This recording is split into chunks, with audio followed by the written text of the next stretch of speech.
Hi Soapy, Sherry here for Misty Dimness AMD soaps, and I am cutting the cranberry, carrot, mandarin, whatever that fragrance oil was called. It's so terrible, I can't remember the name of the fragrance oil. But this is the carrot puree soap that I made last night. I did unmold it this morning. It got really hot and it actually rose up just a bit about an hour after I made the soap. So I uncovered it for the rest of the night, and this morning it was nice and cool and really hard. And I meant to come home for lunch and cut it, but then I wound up having a meeting. So here it is, 5 o'clock, 5:30ish, and I'm just getting to cutting it. Now, one thing, I have some fragrance oil that is oozing just a bit.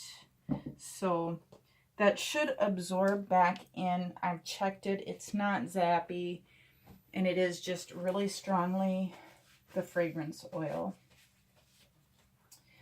So I'm going to go ahead and cut it with my multi-bar cutter, and I still have not replaced my one string on the end, so I'm going to have to cut this end bar twice.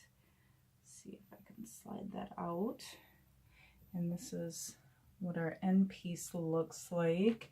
Looks like I'm not going to get quite the clean. It's actually, for as hard as it was this morning, it's actually still fairly soft on the inside. So I'm not quite getting the clean triangles that I wanted, but it was really fluid. A couple things I would do differently if I were to do this again is I would have stick blended this one to a little bit thicker trace. I think that would have helped keep this line, this color, from pushing it down. You can see here where it kind of pushes it down. So it's still kind of got a neat look to it with the two different colors. I'm pretty happy. And these are all going to be pretty much the same. The swirl on the top and the amount of carrot on the bottom will change. That one's a little bloopy. If I had planned this design, this was kind of something I winged together as I was mixing up the batter. I just knew what colors I wanted to do. I didn't have a design in mind.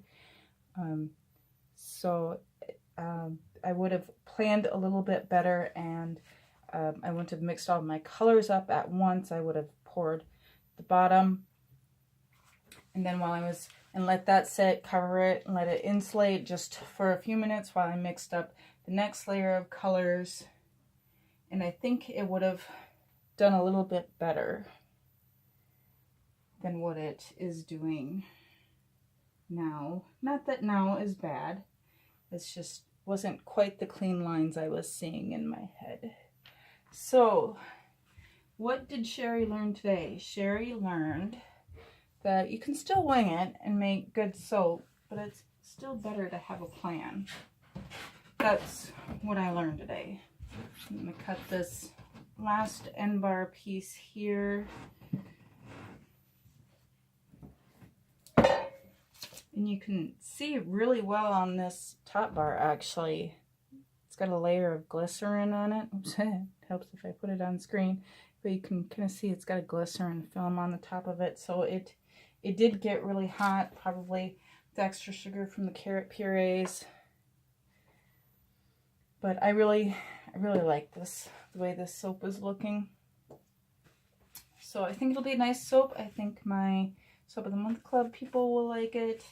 And yeah, if you guys like watching me make soap, cut soap, chat weirdly, blah blah blah, be sure to like, comment, and subscribe to my channel.